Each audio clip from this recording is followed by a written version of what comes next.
Students, welcome to lecture number 26, and we have been discussing about deep learning. Today we are going to learn few important techniques of deep learning, but let me tell you one important aspects about deep learning. Deep learning actually utilizes the concept of neural network.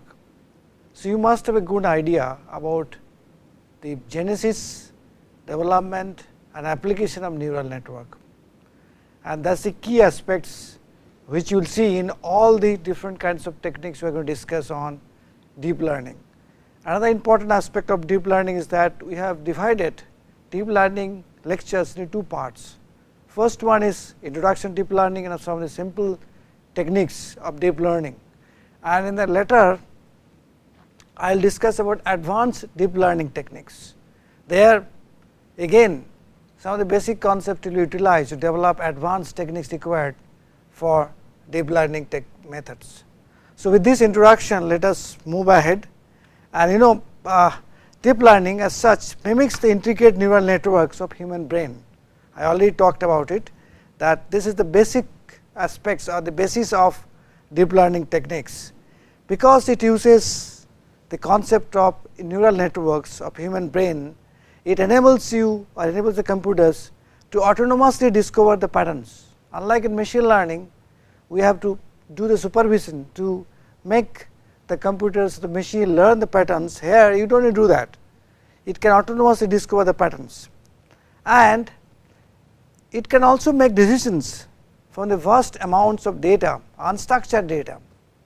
You need not be having structured data. Remember, we have discussed about the data in the last lecture, and so you can go back and see. So, it can make decision based on the unstructured data, but it requires vast amount of data. Compared to machine learning, deep learning require more amount of data, and that is why it is used in various domains like computer vision, natural language processing or NLP, healthcare diagnostics, or even autonomous driving. So, basically it is based on neural network framework or architecture, and as you have learned, artificial neural network, it uses the layers of interconnected nodes which are nothing but neurons, and they can work in a parallel processing units to process and also learn from the input data, and thereby it can make predictions. So, first important thing is that it is based on the neural network. It can autonomously learn or discover the patterns, and it requires vast amount of data. It can be data can be unstructured data or structured data. So, with this concepts, the main focus why deep learning is so important today, because of the industry 4.0, and that is what all of us are dreaming to achieve, that we will have a completely technology driven automation in the industry, which will be smart intelligent systems. That means all the machines will be run by data driven or technology driven autonomous aspects, and so that it can make a drastic change like industrial revolution happen in 1700 in the middle of 1700 or 18th century rather. So, and therefore, it can be used in business intelligence, smart city applications, cyber security, and including material science engineering things. And it has started in 2006, I told you, and it started with one scientist. Let me tell you the name of the scientist. It basically started with Hinton, and in 2006, and then it became a very popular technique, and it has grown dramatically in terms of performance, in terms of applications for various fields, and because it provides excellent solutions for uncovering complex problems, complex architecture in higher dimensional data. That is why it is so useful. So, but it requires large amount of data. That is the key things about deep learning. Small amount of data you cannot use deep learning methods. You can basically use lot of machine learning methods, but deep learning is not useful. It will play a very important role in future for building these intelligent data driven systems, whatever we need today, and even using data which are available in our literature. So, therefore, it can change the world as we see, and automation is going to happen and more, and that can do that, and it can learn from data, it can learn, there is a all kinds of data structure and unstructured. That is why deep learning techniques are always related with informatics and the data science. So, let us talk about the data which we have discussed in the last class. You can have three types of data. First one is called sequential data. This is a kind of data which with order important, or it is orderly data. It is basically in a set of sequence like text to stream, some audio fragments, video clips, reels, time, series data. Okay, all of you watch reels in the various social medias. That is also like an order set of sequence of data actually, and this is what we normally use everyday life. Then you can also have a 2D data, or what is called images, which we will discuss today about convoluted neural network or CNN. Digital image is made up of matrix. Okay, I will tell you that how it is made of matrix, and this is nothing but a rectangular array of numbers. It can be also symbols, and they are arranged in a row and column in a 2D array of numbers. So, that matrix can be pixels like picture elements, video elements like voxels, or even bit depths, okay, bit by bit. There are four essential characteristics of fundamental parameters for the 2D data. Matrix is like this, then you have pixels, picture elements, or you have video elements, or you can have bit depths, which are actually the four essential characteristics of any fundamental aspects of 2D data. Or you can also have tabular data in terms of a table, okay, like an Excel file. You generate tabular data, which are widely used for calculations, day-to-day calculations also. So, 2D data is for digital images, which are more widely used for deep learning methods nowadays. As we discussed, deep learning is good for when amount of data is large. It always performs much better, but when your amount of data is small, machine learning will do much better. Most of the machine learning algorithms, that is the key aspect. As you see here, the predictive capability of product performance of deep learning methods will increase almost exponentially as the amount of data increases. And as I told you, there are different kinds of models. Most widely used one is ANN, or artificial neural network. Then we have also something called CNN, or convolution neural network, which we will discuss today. And at the end of the lecture, I will talk about something about recurrent neural network, and maybe in the next lecture we will talk about autoencoders or some amount of deep belief networks if possible. If not possible, we will talk about these aspects in advanced in deep learning methods part of the lecture. So, what are the key dependence and properties? Obviously, it depends on large amount of data. You cannot do it without that. DL requires relatively large computational power, but that does not mean that you require supercomputer. You require reasonably good computational power, high performance computers, high performance processors, or laptops can do quite a lot of deep learning methods.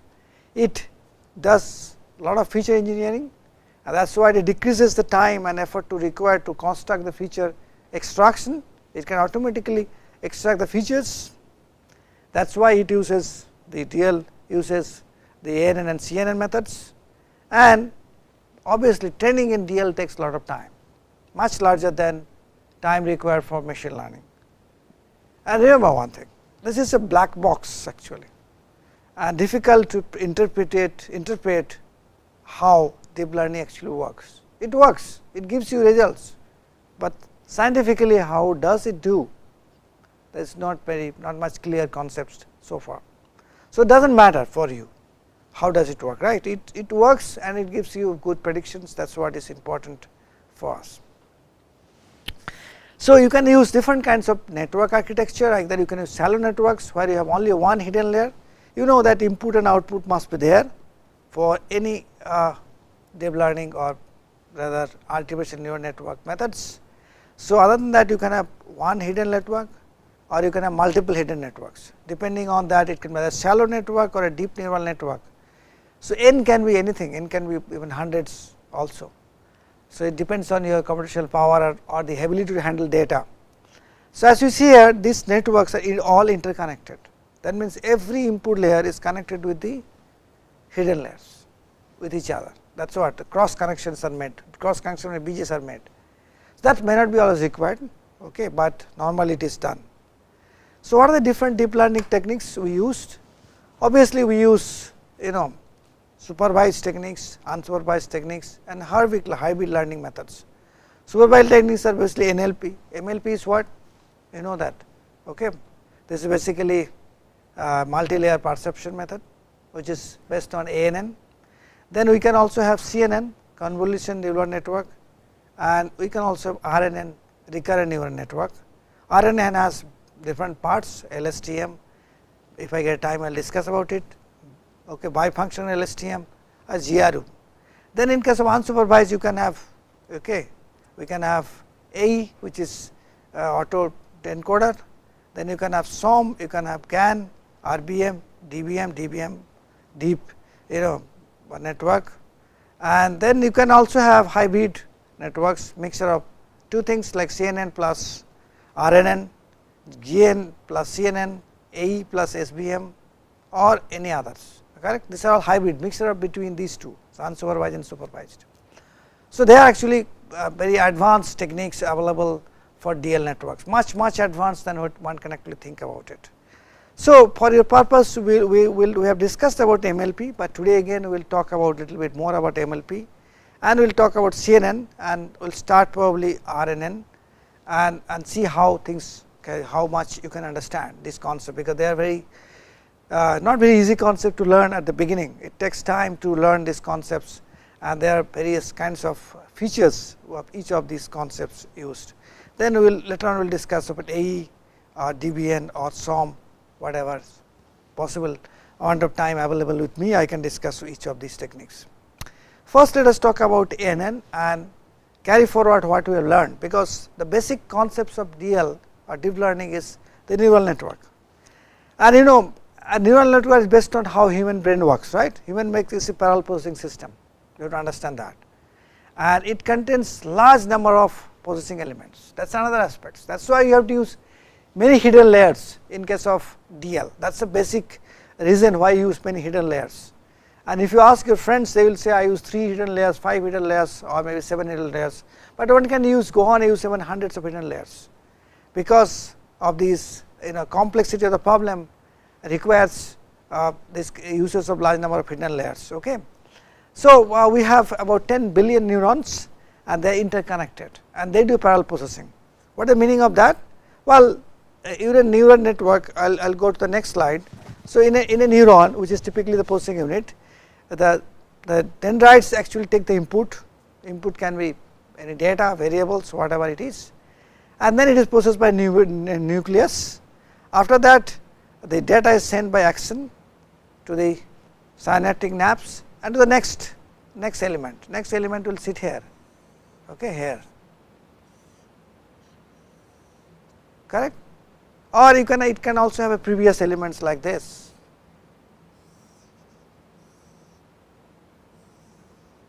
So, previous element or next element, previous element will give the output to this element which is shown on the screen, and next one will receive output from this. So, that is why it is called a parallel processing, and this concept is used in all the neural network problems. Now, as we are talking about MLP, which is nothing but multi-layer perception, this is a supervised deep learning technique. And what is the MLP actually? As you know, human has this unique capability to recognize, identify patterns based on certain accessible information, and we can do it with a very high precision or degree of accuracy. So, we have to mimic that. That is what is the idea is of the MLP. Artificial neural networks are basically systems that system means these are all computational systems that intend to imitate human learning capabilities. And how do you do that? We use the same concept that neural network has or neurons has in our brain, the complex architecture that can resembles our nervous systems. And the basic unit here MLP is the perceptrons. Okay. Remember this word perceptron. This is not as a neuron, this is a new thing, but similar to neuron, it is simply binary classification algorithm. It can take -1 or 0 or 1, okay. And this perceptron was modeled using the concept known for human brain or neuron. So, it is kind of takes 0 or 1, it can be combined with many other perceptrons, that is why it formed the neural network, artificial neural networks. In principle, thus any neural network can in principle answer any questions, okay, using enough training data and computational power, because it depends on you how complex you can make the neural network or this MLP network. And so neuron, as you know, receives input from other neurons, same thing here also, inputs are then combined, and once inputs exceed a critical level, then neuron discharge a pulse, that pulse actually travels from the body down the axon to the next neuron. Same thing happens when the data are processed by the one perceptron, it will be sent to the next perceptrons, and this is how this whole thing actually works. And it is shown here that you have an input, and this inputs are multiplied by weights. Depending on the importance of a input, weight value will change, and that is what you get here, you see here. And then what you have is a sum it over and then apply some activation functions, and then it provides the output. That is same as like a biological neuron, right, exactly, because you have dendrites which are receiving the informations, the dendrites, and then this processing is done here, that is what is the processing window. So, they are first of all before processing they are multiplied with by certain weights. I have been telling you again and again, these weights depends upon what is the which parameter is more important than others, and after that you have to sum it over from I of 0 to n and give it, then we have used activation functions. Now, we were thinking what are the activation functions you use, correct. So, that is what is shown here. Sometimes we add bias, bias is basically something which has no weights, you can see no weights, okay. Bias is added in order to take care of the change in values of the input, okay. Sometimes inputs may not be having fixed values, then you need to change that values, input values, that is why bias is used. Now, so these weights are multiplied with the inputs and bias is added, then it is sum it over, then you do a activation function. So, that we are talking about this activation function a lot, right. So, let us talk about how this activation function are and what are these, okay. I just wanted to jot it down and show you that. So, what are the different activation functions and what are these are. So, let me go back to the board and explain to you what are the different activation functions, because these are what is called shouldn't be black box. The first one is linear. Remember, these are called activation or transfer functions, right, which you have to apply on the sum, okay. So, sum is nothing but I 0 to n wi xi plus the bias. On this sum, these functions will be transfer functions will be applied. So, first transfer function is what? First transfer function is a linear function, very simple. Remember regression, we use a linear function for regression. So, linear.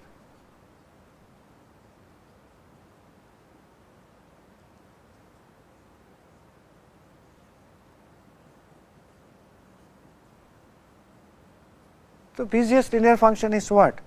F x is equal to x, and x can vary from -infinity to +infinity, right. So, how it will look like? If I have to plot, let us do a small one, so that I can do every bit of this in one slide.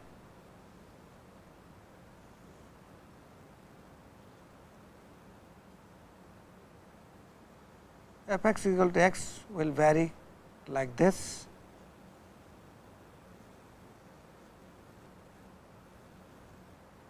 right.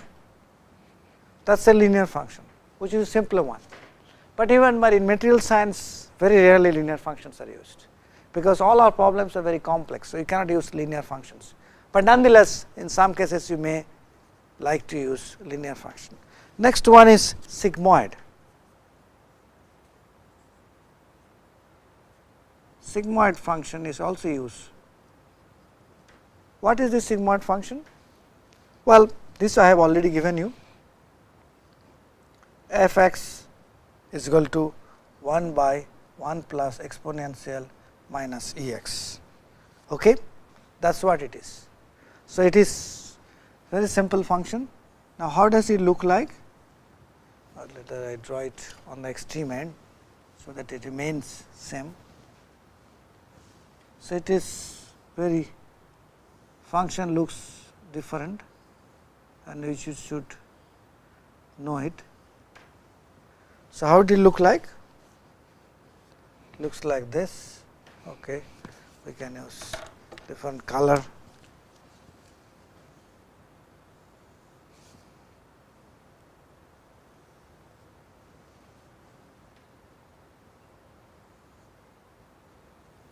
So, this is basically a sigmoid function. How does it look like? Sometimes you will use this is a black box, may not know it, but for the sake of this understanding, this is required. Then another one which is you must have is called tan h. Okay? And this function looks like this, 2 divided by 1 plus e to the power minus 2 x, not 2 x, x minus 1. That is what it looks like. It is much more complex than the sigmoid function, and it will look like, I can draw this again on the same chart, that is better actually, same chart. It looks like little similarity is there with this. That is how the tan. So, this is tan h, and the other one is sigmoid function.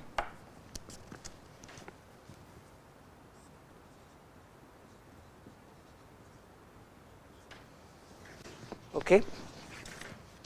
These two are actually widely used in material science, let me tell you, because they have very complex nature, and they can provide, they can mimic all different kinds of situations which you see in the real experimentations. Then another one which is used is RE-LU, name is very funny, okay, meaning is rectified linear unit, rectified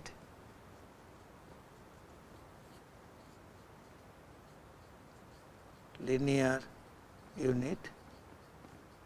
So, RE is basically RE is rectified L unit. Okay. That is what it is, and this is a very funny function. Okay. This function is very funny. It says f x is equal to 0 when x less than 0, f x is equal to x when x greater than equal to 0. That is what it is, this function is correct. So, you see there f x is a linear function when x is more than 0, but f x is 0 when x is negative. So, how do we plot it? It is very easy to plot, very easy to plot.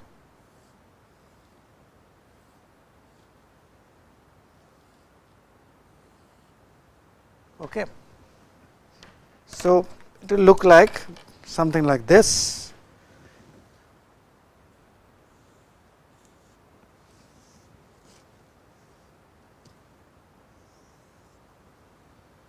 Oops, there is a mistake done, sorry, it should be here because middle is 0, right.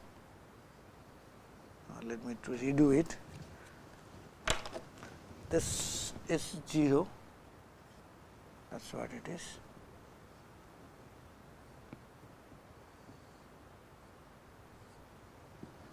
So, therefore, this will look like this. This part is f x is 0, this part f x this part, sorry, f x is equal to x. So, compared to this, difference is this part, f x is equal to 0 between minus infinity to 0.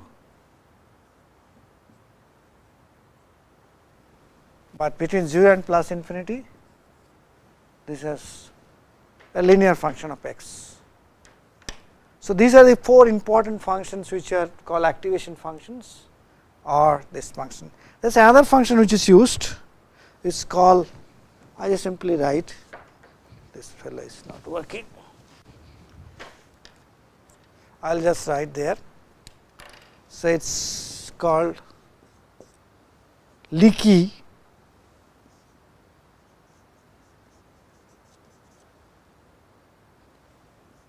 ReLU, okay, very funny name, and it is combination of these two functions, okay, combination of these two. Let me draw it and show you small way. I hope you will be able to make out, but this is rarely used, no need to worry about it. So, first one is exactly like that, this, okay. Second one is little bit different.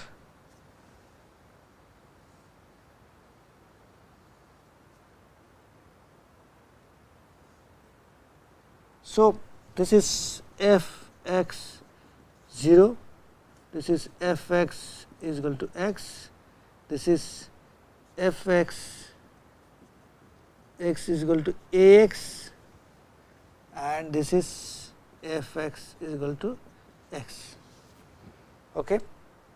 That is what it is. So, let me write this one little bit differently. So, that is what the leaky loop function will look like. So, these are the different functions which are widely used in the literature for ANN.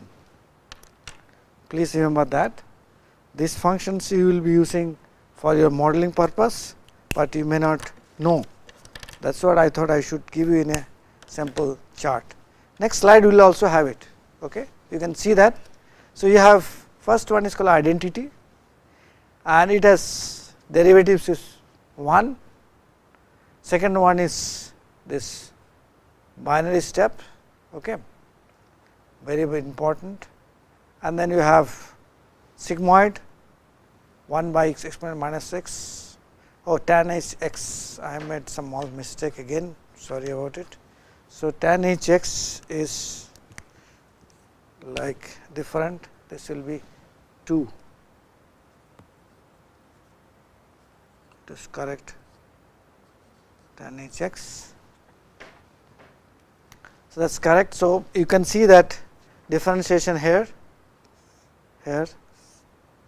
and do not worry about arctan is basically tan inverse. Then you have ReLU, okay, and then you have other things also possible. Some people use this one experimental linear unit ELU, this is alpha exponential to the power e to the power x minus 1, or it is linear when x is more than 0. Okay.